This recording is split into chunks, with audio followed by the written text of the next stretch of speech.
Aïcha, on retrouve Safia Ba ci plateau bi kii ñëw ak ñun ci li nga xamante ne moo di njaboot gi ni mu koy defee àllarba bu jot alors Safia tey ci njaboot ji ngay waxtaan lu am solo et ça tombe très bien pourquoi parce que léegi ci fait divers yi ak ci suba gi yëpp ci revue des titres ñu ngi waxtaanee benn xale bu góor bu tudd Mohamed Touré bu daal di violé ñetti xale yu jigéen et tey nga indi ñu li nga xamante ne moo di protection des enfants. Protection des enfants dafa am solo. C'est parce que à un moment donné, il fallait dire la jeunesse et l'avenir des enfants. C'est eux qui vont construire le pays demain. Mais comment est-ce qu'on les protège? À quelle c'est une responsabilité. Bonne nuit,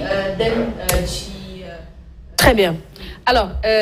Safia Ba, donc, c'est que waxtaan ak ki nga xamante ne moo di Ramatoulaye Ndao Diouf. Ramatoulaye Ndao Diouf moom mooy coordonnatrice cellule d'appui pour la protection des enfants. Dañuy dem seetaan élément bi ñëwaat léegi débriefé ko ak Safia Ba. Tok Tok Sénégal.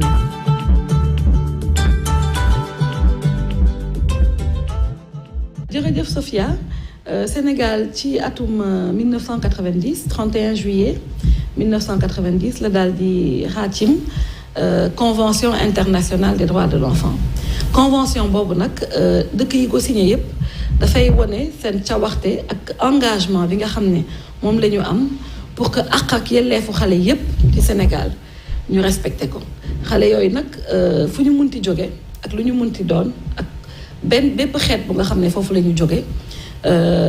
ñu doon séeréer joolaa tukulóor fu ñu munti jóge état bi dafa taxaw temm pour que seen àq ak seen yelleef ñu mun ko respecter convention boobu itam lim ñu indil bëri na indil nañu ay loi tax na ba loi yi nga xamante ne ci moom la ñu jublu pour gën a dëgëral àq ak yelleefu xale yi ñu am ko loi yi bëri na waaye mun naa ci citer bi nga xamante ne dafay wax ne xale dafa war a des ci école juróom benni at ba fukki at ak juróom benn am na itam loi bi nga xamante ne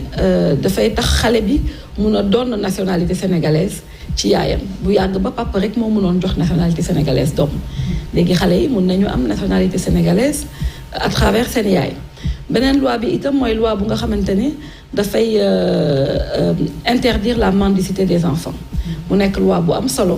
mu nekk yooyu yëpp ay loi yu am solo au niveau institutionnel nag lim ñu gën a indil mooy lu ñuy wooye la SNPE mooy la stratégie nationale de protection de l'enfant mu nekk benn instrument bu am solo bu nga xamante ni xale yi léegi dañu leen jël benn instrument boo xam ne fépp foo mën a nekk ci Sénégal sa àq ak sa yelleef dinañ ko mën a càmbar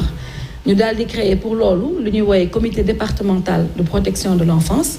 yu nga xam ne ci bépp département dañ ko fa samp ci 45 départements yëpp am na xam naa dinañ jublu ci def bu Kër Massar bi nga xam ne moom la ñu mujjee sanc département te foofu préfet bi moo nekk ci kaw CDPE bi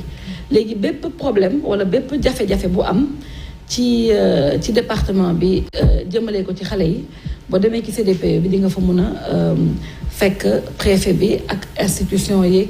société civile yi nga xam ne ñu ngi liggéey ci àq ak yelleefu xale yi ñu mën la jàppale ba xale yi dootuñu amati benn jafe-jafe am na nag ay efforts yu bëre yu état du Sénégal def ci wàllum sensibilisation communication ànd ceeg nag suñu partenaires yi nga xam ne ñoom la ñu yàgg di liggéeyal pour gën a xamal population yi lan mooy seen wareef ak lan mooy seen àq ak seen yelleef jëmale ko ci xale yi am nañ ci nag ay résultats yu baax maanaam gis nañ ne xale yi ñu ngi leen di gën a yóbbu ci école yi xale yu jigéen ñi surtout gis nañ ne violence yi am na aspect yoo xam ne mu ngi xaw a wàññeeku mais effort yooyu doyul dafa des malgré effort yooyu yëpp état di def des na nag am na ñu bëri ñoo xam ne wax dëgg neex yàlla xamaguñu bu baax lii lan mooy àq ak yelleefu xale lan mooy sax xale ci boppam ak lan la yow en tant que waajur ak en tant que communauté lan moo la wax ci xale bi donc ñu ngi si defaat ay jéego di gën a ñaax suñ ñi nga xam ne ñoom la ñuy liggéeyal ak parents yi pour que ñu gën a xam lan mooy xale dëggantaan ak lan mooy suñu wareef ci ñoom. xale yi ci mbedd mi dafa nekk lu doy waar lu nga xam ne Sénégal ñu ngi koy jànkonteel depuis ay at yu bëri boobu ba léegi nag ñu ngi teg ay jéego mais ba léegi xale yaa ngi ci mbedd bi loolu nag li ñu si gën a mën a jàppale mooy famille yi ak communauté bi. Tok Tok Sénégal.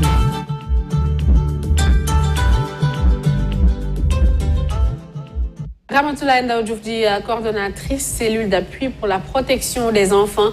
doon sekk waxtaan bu am solo ak Sophia Ba ci lu jëm ci wàllum protection des enfants maanaam kaaraange xale yi. exactement kaaraange xale yi Aïssata dafa am solo et puis ni nga ko déggee elle est revenue sur est-ce que ñun Sénégal sax maîtriser nañ lan mooy protection des enfants. est-ce que xam nañ les droits des enfants xam nga dañuy naan protection des enfants mais en fait il faut savoir que les enfants ont des droits. tes droits yooyu la cellule d'appui pour la protection des enfants dit assurer est-ce que les enfants ñu ngi leen di yóbbu ci école wala boog ci daara yi wala boog est-ce que ñu ngi leen di traiter d'une manière décente tout simplement et leur donner tout ce dont ils ont droit et besoin loolu la cellule d'appui de protection des enfants di def ci seen liggéey. est-ce que surtout Sophia Ba ñu ngi tenir compte ci intégrité physique et morale des enfants parce que dañ koy fàtte souvent. pour ñun xale. voilà moralement mënoo ko atteindre wala mënoo ko def yenn yi alors que c'est très important dañuy fàtte souvent que parfois nga def xale dara bi mu nekkee xale mu topp ko ba mu nekkee mag tellement il était traumatisé. xam nga lu waral loolu mooy que la période la plus importante du développement cérébral c'est quand on est petit. parce que foofu ngay jàngee lépp foofu ngay jël certains automatismes foofu ngay créer sa personnalité et tout donc c'est même plus important man je dirais et beaucoup de professionnels comme Madame Diouf dirait de faire attention à li ngay wax xale plus que de faire attention à li ngay wax mag parce que mag peut faire la différence entre ok lii war naa ko def wala war naa ko wax mais xale du def la différence. En fait xale c'est du mimétisme maanaam lu muy gis nga koy def loolu lay def. ce que tu lui apprends c'est ce qu'il va enregistrer c'est ce qu'il va prendre et c'est ce qu'il va tout simplement faire de son comportement dans la société moo tax nag c'est la période la plus importante et la plus sensible maanaam soo nekkee surtout les enfants à bas âge vers les 5 6 ans 7 ans c'est là que leur cerveau prenne tout loolu moo tax moo am solo il y a une manière de parler aux enfants il y a une manière de traiter les enfants etc. et am na li Madame Diouf wax maanaam on a ratifié le Sénégal a ratifié le traité justement pour les droits des enfants et la protection des enfants c'était le 31 juillet 1990 dañ ko ratifié moom ñëwaat na ci lan la représenté loolu ça a donné en fait l'opportunité à l'État du Sénégal d'établir ay lois ay règlements yi nga xamante ni ku ko toppul normalement par rapport aux enfants ku ko toppul normalement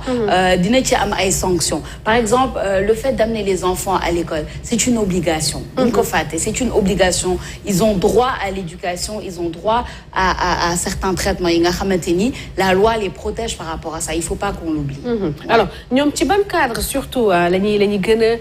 gën a agir par exemple une famille bu yor xale comment faire ñoom ci ban fànn lañuy famille est-ce que dañuy traiter directement parfois ak famille wala ñoom ci yeneen cadre lañuy def seen opération yi. alors en fait ce qu'il faut savoir avec la CAP c'est que c'est une cellule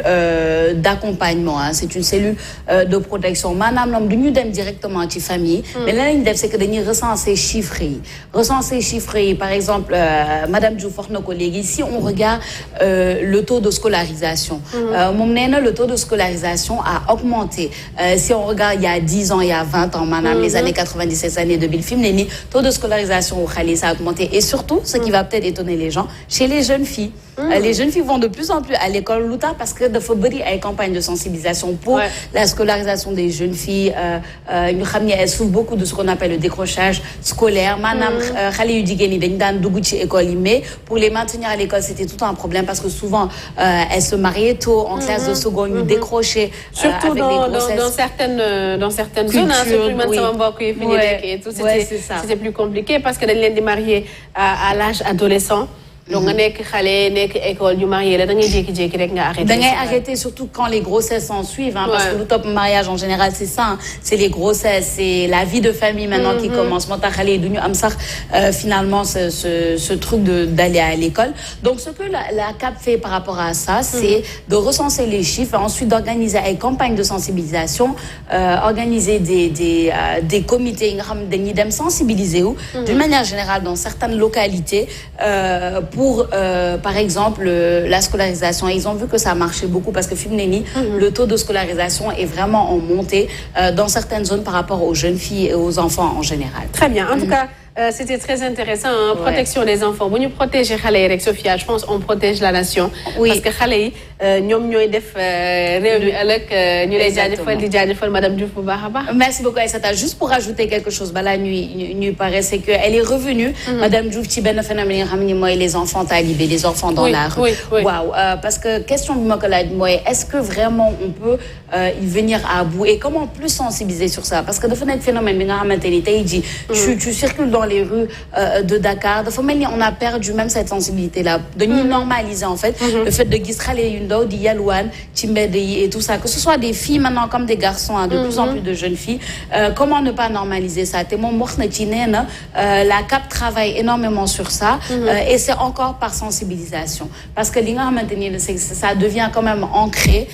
dans certaines manières de fonctionner dans notre société te loolu la ñuy jéem a dindi justement pour que les enfants ne soient plus dans les rues mais soient ci daara yi wala ci école yi wala ci kër yi c'est ça. En tout cas merci beaucoup Sophia Ba merci elle a été très généreuse depuis ce matin.